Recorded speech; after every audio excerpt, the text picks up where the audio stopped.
Hello, world. Welcome to this latest edition of Woke Without Folgers. This is our second episode. I'm thankful for those of you who could join me.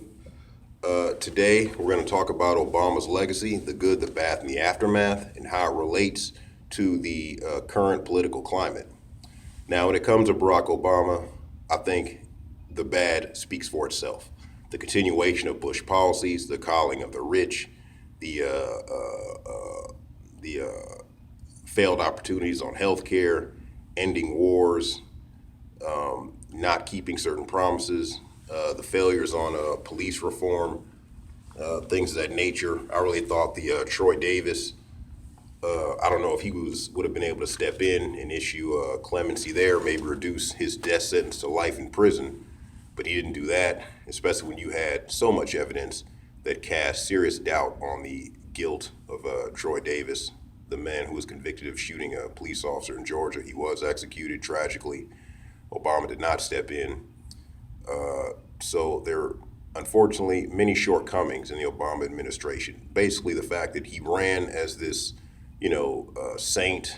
I'm here to carry you all on my back. Big hype, change us to the left. He basically just went center right, continued Bush policies, and that was obviously a terrible thing. It cost him two midterm elections, 2010 and 2014, which set the stage for the disastrous Supreme Court picks we just got. The tax law, which many people disagree with because of its additions to the deficit and the debt, and how corporations just use it for their own personal usage, meaning stock buybacks, and it really did not benefit workers.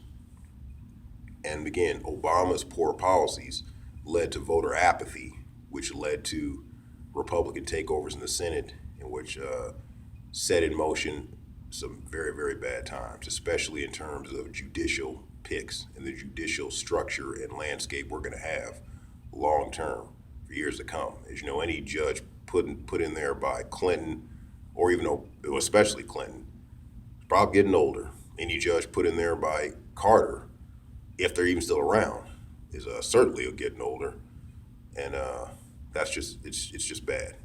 Barack Obama was nothing more than a center-right politician with great vocabulary, great speaking ability. So that's the bad of his legacy. The good of his legacy is his ability to handle criticism and his ability to turn the other cheek. He shows more Christian values than any right-wing nutcase you'd have out there today that claims they love Jesus Christ. As a minister can verify that. The man was attacked for the most petty reasons. His wife was attacked for petty reasons. His children were attacked for petty reasons. Remember, his children have never entered the political realm. They've never said anything negative about anyone in the opposing party. Well, you have people like Meghan McCain who were vocal, Trump's children who were vocal. But indeed, the Obama girls have been classy, have been dignified, and kept their noses clean and ignored criticism launched at them. And Michelle has just been a delight. She's literally the fantasy, the hope you could have to marry one day. Intelligent, beautiful, elegant, very well spoken. You couldn't ask for more. And Barack knows what he's got. And that's what I give Obama credit for. His ability to handle criticism. He did some good things with the environment, some good things with tossing sentences, reducing sentences, clemency for people sitting in prison for bull crap, sentencing guidelines during the war on drugs. But the best part of Obama's legacy is he showed how to keep it classy. Show respect to the other side. Show respect even when you're getting disrespected. Takes a lot of guts to do that. Takes a lot of ability to do that.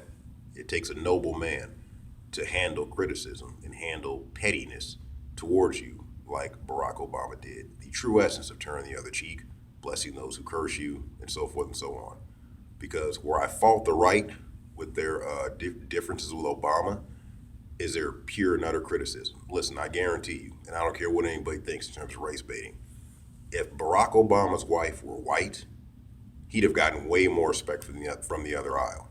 They might not have liked him just because he calls himself a Democrat, but they'd have been way more respectful of the way they treated him, things they said about him, so forth and so on. And they would have never called he was a far leftist because he was anything but a far leftist. They treat that man the way they did because his wife is a dark-skinned black woman. And it blows them away that a man with any black in them who's successful will still have the guts and the integrity to give a good, strong, honorable black woman the good life. They expect someone like Barack Obama to be like these athletes and these Hollywood people and run off with a woman of another race. He didn't do that. He treats Michelle like a queen, a dark-skinned black woman like a queen. And more importantly, what the right doesn't like, she defies stereotypes that all black women are loud, out of shape, behave like they're coming out of a housing project in the inner city, standing in line, waiting for Newport cigarettes. No, that's complete and utter bullcrap. There are plenty of intelligent, respectful, submissive, fit black women in this nation, all over the place. And I'm very proud of them all. But because Michelle Obama brilliantly defies those stereotypes, and Barack Obama, as a high-profile, half-black male, chose her as his mate, as his wife, and is very proud of her, that rubs his critics the wrong way because he's not falling in line with what they expect. Trust me, if Barack Obama had a white wife, or even a Hispanic wife, but to a much stronger extent a white wife, he would have been treated much better by the opposing party. They'd have disagreed with him, but they'd have shown him way more respect. They'd have never started talking about his birth certificate or his grades or what color his suit was or what he put on a burger or bragging about they know he did drugs during college.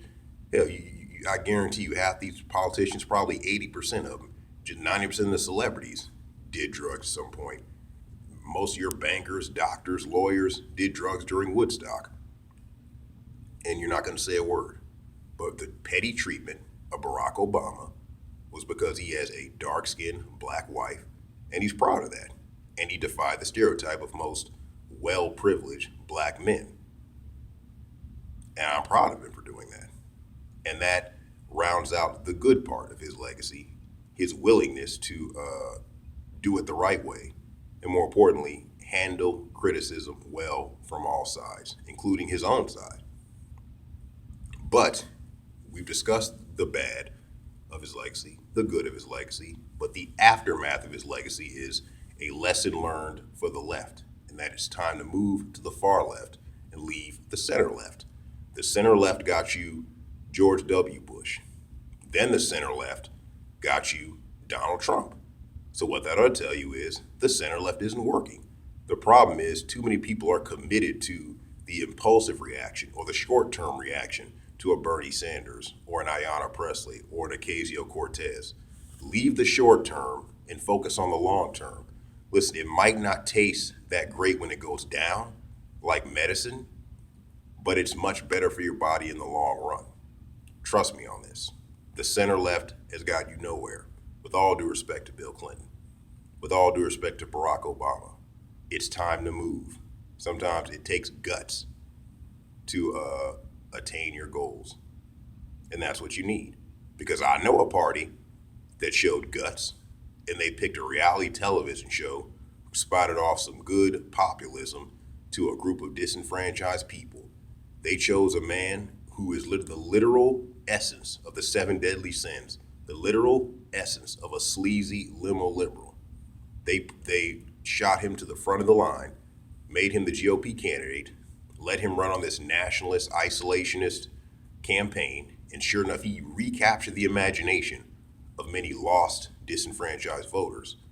And it couldn't have worked out better for the GOP. 2 Supreme Court picks, tons of federal judges, a tax law they wanted, all because they had the guts to go for it and move from their establishment ways and into a deeper, stronger message. Now, obviously, Trump hasn't lived up to that hype. He's been nothing but George Bush Part 3, and that's why he lost the House of Representatives. But when you speak with passion and offer to govern with passion and offer to govern in what I would call a progressive way, whether that progression is left or right, the people reward you. The people rewarded Barack Obama for far left campaigning but they punished Barack Obama for center left, center right governing. They did it by withholding their vote in 2010. They did it by withholding their vote in 2014. They've done it to Trump by withholding their vote in 2018. Because instead of getting the Dwight D. Eisenhower, they just got more George W. Bush. So the left must learn a lesson from its counterpart. I'm more than willing to give them the credit. Move on from the center, get to the far left. Get to far left progressive ideals and policies. The people will reward you. The people will be with you.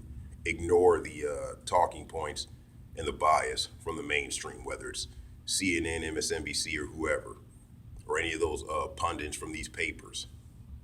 Roll with Ayanna Pressley, roll with Ocasio-Cortez, roll with Bernie Sanders. Get it done. The people reward boldness. All you gotta do is look at the Republican Party, because it don't get no bolder than picking Donald Trump. The voters rewarded boldness, and they punished establishment. They rewarded our boldness in this midterm. If you want to be rewarded in the 2020 election, you better keep up the boldness if you want to have any hope. Now, on to the small business shout out. We're going to do a few restaurants as well as a Pilates place. If you're in Houston, Texas, please check out East Star Chinese Buffet in Northwest Houston, the FM 1960 area. I'll leave the info in the description box. Also, if you're in the Galleria, Post Oak, Fondren area, please check out Fountain View Cafe. Also, when you can, all in Houston, remember, check out the Brisket House. Also, if you can, check out Gotham City Pizza, which is in the heart of downtown near the Downtown Transit Center. A wonderful place, stays open late, all types of variety. I'll leave all the info in the description box for all these small businesses. Remember, folks, these are these are places that have one place. They're not a chain. They're not a franchise. When you support these businesses, you are literally supporting a family, a owner. You are the backbone of small business and what it represents to America when you patronize these wonderful places. Also, if for these disposable income ladies who are into Pilates, please look into Citizens Pilates. They have 2 locations in Houston. I'll leave all the info in the description box for the restaurants and Citizens Pilates. And you can go from there. Once we build a national audience, you give me suggestions for small businesses, restaurants, and other services that we can promote so small business can thrive in these times of corporate domination. That is our goal. That is common sense. We want small business to rock on for years to come, as long as God allows us on this earth. Excuse me. I'll see you next time, God willing. Y'all take care. Make it happen. And if I don't see you another day, I'll see you in another life.